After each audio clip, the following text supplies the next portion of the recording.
बिस्मिल्लाहिर्रहमानिर्रहीम। अस्सलाम वालेकुम। दोस्तों, मेरे पास कुछ सामान पड़ा हुआ है, देख लीजिए। ये अल्टरनेटर का स्टेटर है 3 फेस का। इसके अलावा ये जो है ये हमारे पास एक रेगुलेटर है, रेगुलेटर रेक्टिफायर कहलाता है। और ये चीज़ें इस्तेमाल होती हैं आपकी बहुत सारी मोटरसाइकिलों पे, EVTs पे। और इसके अलावा जो आम हमारे रक्शे हैं 4 स्ट्रोक वाले, जो कि बहुत ज़्यादा हैं इस वक्त, लाखों की तादाद में इस वक्त मुल्क के अंदर चल रहे हैं और हर जगह हैं तकरीबन। तो ये वीडियो उन दोस्तों के लिए ख़ास जो कि इस तरह की व्हीकल रखते हैं, इस तरह की गाड़ी उनके पास मौजूद है कि जो ये चीज़ें इस्तेमाल करती है, यानी इस तरह का अल्टरनेटर और इस तरह का रेगुलेटर सिस्टम है। ये बैटरी चार्जिंग का 12 वोल्ट की बैटरी यूज़ करते हैं ये गाड़ियाँ। इस वक्त 12 वोल्ट की बैटरी इस पर इस्तेमाल हो रही है, लेड एसिड। इनको चार्ज करने 12 वोल्ट की बैटरी को चार्ज करने के लिए ये सिस्टम इस्तेमाल होता है, क्योंकि आपको पता है कि जब व्हीकल चल रहा होता है तो उसको करंट की ज़रूरत पड़ती है इग्निशन के लिए। इसके अलावा और इसके सिस्टम चलाने के लिए, लाइट्स के लिए, और उसका स्टीरियो जो होता है उसको चलाने के लिए, पंखे वगैरह चलाने के लिए, रेडिएटर कूलिंग फ़ैन चलाने के लिए करंट की ज़रूरत पड़ती है, पावर की ज़रूरत पड़ती है। पावर क्या देता है? ये अल्टरनेटर दे रहा होता है। और इसके अलावा पावर बैटरी के अंदर स्टोर होती है। तो वो सब डिटेल इस वीडियो के अंदर आएगी। डायग्राम के ज़रिए भी बताऊंगा, एक्चुअल सामान के ज़रिए भी बताऊंगा, ताकि किसी दोस्त को कोई मसला ना बने। ये जो है ये परमानेंट मैग्नेट किस्म का इसमें अल्टरनेटर इस्तेमाल होता है। सबसे पहले हम शुरू करते हैं चीज़ों को। परमानेंट मैग्नेट अल्टरनेटर इस्तेमाल होता है इसके अंदर, जो कि ये है 18 पोल की मशीन है। ये देख लीजिए 18 पोल हैं इसके। ये मैंने वाइंड किया हुआ है और इसकी वीडियो आपको मेरे चैनल पे मिल जाएगी। इसको कैसे वाइंड करते हैं, ये न्यू एशिया है, उस कंपनी के गाड़ियों में ये आता है। तो 18 पोल की मशीन, वाइंडिंग की डिटेल मुकम्मल आपको मौजूद है। अच्छा, इसके बाद इसके साथ एक ये डिवाइस लगी है। ये इग्निशन सिस्टम का हिस्सा है। जब इग्निशन सिस्टम हम पढ़ेंगे, इग्निशन सिस्टम की अलग डायग्राम बना के दूंगा, अलग उसको स्टडी करेंगे। CDI सिस्टम उसका हिस्सा है, ये इसके साथ आता है, बाहर लगा होता है, लेकिन ये चार्जिंग सिस्टम का हिस्सा नहीं है। तो हम इसमें चार्जिंग सिस्टम को डिस्कस करते हैं। चार्जिंग की ये 3 तारें हैं, ये देख लीजिए 3 तारें येलो कलर की। तो ये येलो कलर की 3 तारें, ये 3 फेस सप्लाई है और डेल्टा कनेक्टेड हमारे पास ये आर्मेचर है। डेल्टा कनेक्टेड इसका अल्टरनेटर होता है या जनरेटर होता है, या जो भी आप कह लें। इसके ऊपर एक परमानेंट मैग्नेट यहाँ घूम रहा होता है, जो कि यहाँ उसकी शाफ्ट होती है, ये क्रैंक शाफ्ट के ऊपर वो लगा होता है और यहाँ पे वो घूम रहा होता है। तो जब ये घूमता है तो इसके अंदर वो 3 फेस पावर इंड्यूस कर रहा होता है, या 3 फेस पावर जनरेट होती है। इन कॉइल्स के अंदर 3 फेस पावर जनरेट होती है, जो कि यहाँ पे निकलती है। अब जब पावर आपके पास मिल गई तो अब 3 फेस पावर से बैटरी डायरेक्ट चार्ज नहीं होती। बैटरी को चार्ज करने के लिए 3 फेस नहीं चाहिए, बल्कि आपको DC वोल्टेज चाहिए होते हैं, DC पावर चाहिए होती है, जिससे बैटरी आप चार्ज कर सकें। तो 12 वोल्ट बैटरी चार्ज करने के लिए 12 वोल्ट से कुछ ऊपर के वोल्टेज देने पड़ते हैं। 25% ऊपर जाना पड़ता है, यानी तकरीबन 12 वोल्ट को चार्ज करने, बैटरी को चार्ज करने के लिए आपके पास कम से कम 15 वोल्ट तक होने चाहिए, 15 वोल्ट, तब वो बैटरी चार्ज होगी। 12 वोल्ट पे कभी बैटरी चार्ज नहीं होगी। तो 14 वोल्ट तक हम बैटरी को लेके जाते हैं, या 13.8 वोल्ट तक लेके जाते हैं। तो उसके लिए आपको चाहिए कि 15 वोल्ट से ऊपर की सप्लाई आपके पास हो, तो तब वो बैटरी चार्ज होगी। लेकिन उसके लिए कोई मैकेनिज़्म चाहिए आपके पास, कि जो कंट्रोल मैकेनिज़्म हो, कि जो बैटरी के वोल्टेज को, टर्मिनल वोल्टेजेस को 14 वोल्ट्स की हद से बाहर ना जाएं, 20 यानी 14 वोल्ट की हद से इसको क्रॉस ना करें, इससे ऊपर ना जाएं, वरना आपकी बैटरी डैमेज हो जाएगी। तो ओवर चार्ज की सूरत में बैटरियाँ डैमेज हो जाती हैं, गर्म हो जाती हैं, डैमेज हो जाती हैं। इससे बचाने का तरीकाकार यह है कि आपके पास ऐसा मैकेनिज़्म हो कि जो इसको 14 वोल्ट की हद पे रखे। तो जब गाड़ी आपकी चलती है तो उस वक्त आपकी स्पीड्स मुख्तलिफ होती हैं, कभी स्पीड कम होती है, कभी स्पीड ज़्यादा होती है, कभी लाइट्स चलती हैं, कभी आपका स्टीरियो सिस्टम चलता है तो उस वक्त करंट का इस्तेमाल होता है, कभी नहीं चलता दिन के वक्त में, तो उस वक्त आपका पावर का इस्तेमाल नहीं होता, तो ये बैटरी ओवर चार्ज होने का ख़तरा होता है। इससे बचने का तरीकाकार ये है कि आपके पास एक रेगुलेटर हो। ये रेगुलेटर है, इसको EBR ना समझें, ये रेगुलेटर है। तो रेगुलेटर के ऊपर भी इस वीडियो में हम बात करते हैं। ये इसकी तारें जो हैं, ये 3 तारें, ये आपकी यहाँ पे ये 3 तारें इसकी 3 फेस की इनपुट इस रेगुलेटर की, इसकी 6 तारें टोटल हैं। ये देख लीजिए 6 तारें, यहाँ पे 3 तारें ये हैं जो कि ये येलो हैं। इसके बाद एक ग्रीन वायर है, एक रेड वायर है, एक ब्लैक वायर है। तफसीली बात करेंगे इसके ऊपर, ये क्या है, कहाँ इसको टर्मिनेट किया जाता है, पूरी तफसील के साथ बात करेंगे इस वीडियो में। आप वीडियो के साथ जुड़े रहिए और स्किप मत कीजिए और आगे मत जाइए। और वीडियो को बंद मत कीजिए, पूरी देखिए ताकि आपको मालूमात हों और अच्छी इन्फॉर्मेशन आपको मिले। अच्छा, अब हम क्या करते हैं कि इसको देखते हैं कि ये मैंने बात की कि ये चार्जिंग सिस्टम ये है, रेगुलेटर ये है, ये बैटरी को 14 वोल्ट की हद तक रखता है। इसके अंदर रेक्टिफायर भी शामिल है क्योंकि इसकी सप्लाई 3 फेस है, लेकिन ये आउटपुट के ऊपर ये ग्रीन और रेड वायर के ऊपर 12 वोल्ट देता है, और ब्लैक वायर की भी बात करेंगे जब डायग्राम पे जाएंगे।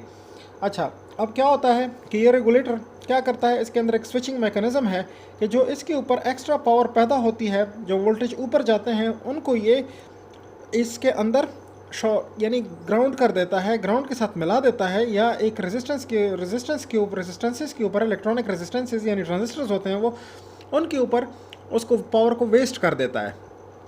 तो पावर को या वेस्ट करता है, अगर ज़रूरत नहीं है पावर की तो इसके ऊपर ये वेस्ट हो जाती है, और ये टेम्परेचर हीट की शक्ल में, या आपको हीट सिंक नज़र आ रहे हैं पतरियाँ पतरियाँ, तो इससे टेम्परेचर की शक्ल में, हीट की शक्ल में, टेम्परेचर की हवा में, एटमॉस्फेयर में ये बाहर निकल जाती है। ये हीट, ये पावर जो होती है ये यहाँ पे डिसिपेट हो जाती है या निकल जाती है।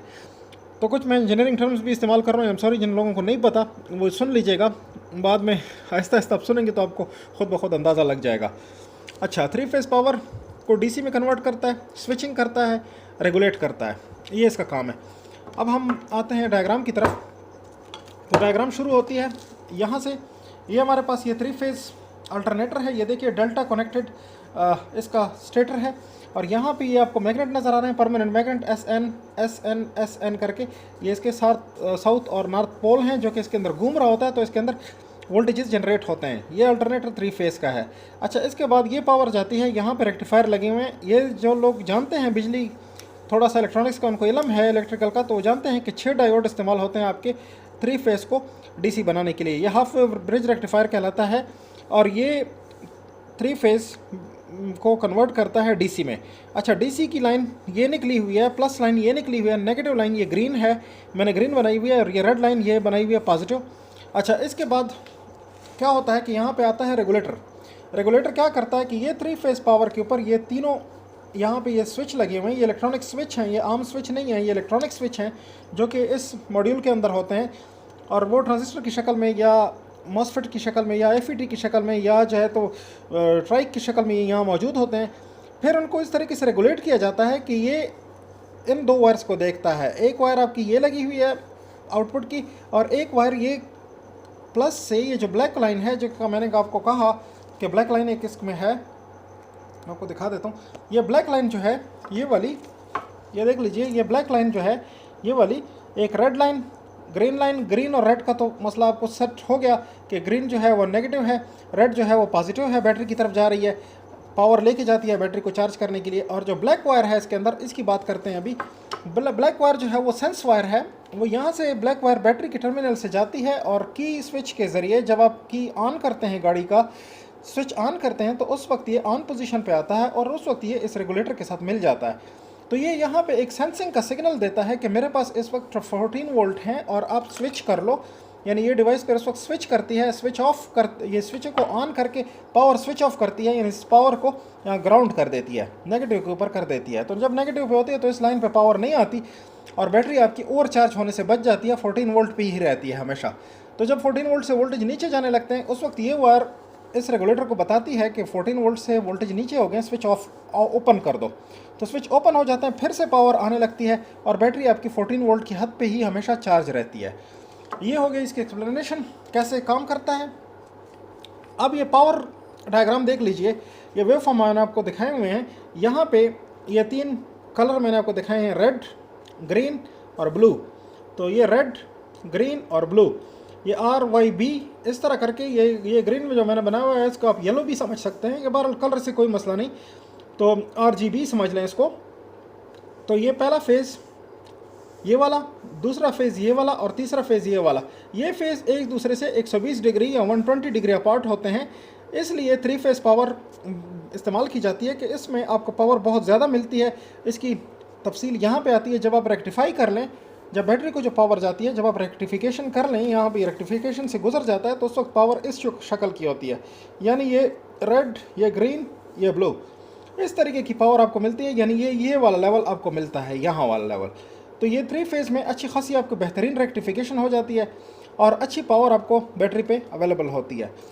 तो ये पूरा सिस्टम मैंने एक्सप्लेन कर दिया, जो AVTs का है या आपके ये 3 व्हीलर रक्षों का है, इसका पूरा सिस्टम इस वीडियो में मैंने एक्सप्लेन कर दिया। इस तरह की बेहतरीन वीडियो आपको इंटरनेट पे और कोई नहीं मिलेगी जिसमें इतनी अच्छी एक्सप्लेनेशन आपको दी गई हो। अगर आपने इस वीडियो को एक दफ़ा देख लिया, अगर आप समझ नहीं पाए तो बराए करम दूसरी दफ़ा देख लीजिए और वीडियो को स्किप बिल्कुल मत कीजिए, क्योंकि स्किप करेंगे तो आपको कुछ समझ नहीं आएगी, ऊपर नीचे हो जाएगा सब मसला। इसमें बहुत सारी मैं जो भी बात करता हूँ उसका कोई मकसद होता है, कोई पर्पस होता है, पर्पसली मैं बात करता हूँ। तो आप इसको देखते रहिए, कभी भी वीडियो को स्किप मत कीजिए। ये उस्तादी गुर ठीक नहीं होते कि इंसान ये समझने लगता है कि मैं उस्ताद बन गया हूँ और मुझे सब चीज़ों को पता है, और मैं स्किप करता रहूँगा तो मुझे पता लगता जाएगा। ऐसी बात गलत है। हम खुद इंटरनेट के ऊपर तफसीली वीडियोस देखते हैं, एक दफ़ा नहीं 2 दफ़ा 3 दफ़ा देखते हैं, ताकि हमें समझ आए और हम एक नॉलेज अच्छा हासिल कर सकें। तो आप लोगों के लिए तो, जो नए हैं उनके लिए तो बहुत लाजमी है कि आप लोग वीडियोस पूरी देखा करें, कभी भी इससे हटा मत करें। हटेंगे तो फिर आपके लिए प्रॉब्लम पैदा होगी। नेक्स्ट वीडियो में, किसी और वीडियो में, इस डिवाइस को टेस्ट करने का तरीका, इसको टेस्ट किया जा सकता है मीटर पे किसी हद तक, यानी इसका ये जो रेक्टिफायर पार्ट है ये वाला, ये आप टेस्ट कर सकते हैं। ये जो रेक्टिफायर पार्ट है ये अक्सर ख़राब भी हो जाता है, और ये रेक्टिफायर पार्ट आप टेस्ट कर सकते हैं। तो नेक्स्ट पार्ट में, किसी और वीडियो में, मीटर के ऊपर इसकी टेस्टिंग तफसील के साथ दिखाऊंगा, ताकि आप दोस्तों को पता लगे कि किस तरीके पे इसको टेस्ट किया जाता है और किस तरह से इसका सिस्टम होता है। तो ये है। इसके बाद फिर हम इसकी कुछ ट्रबल के बारे में बात करेंगे कि इसमें क्या फ़ॉल्ट आते हैं, उसके बारे में भी एक वीडियो मैं आपके साथ शेयर कर दूंगा ताकि आपको पता लगे। और इसके अलावा मोटरसाइकिल के चार्जिंग सिस्टम के ऊपर भी वीडियोस आएंगी। तो आप हमारे चैनल से जुड़े रहिए, आप सब्सक्राइब कीजिए, बेल आइकॉन दबाइए, ऑल पे क्लिक कीजिए ताकि आपको हमारी नोटिफिकेशंस मिलती रहें। इसके अलावा अगर आपको वीडियो पसंद आई है तो एक लाइक ज़रूर दे दीजिए। शुक्रिया।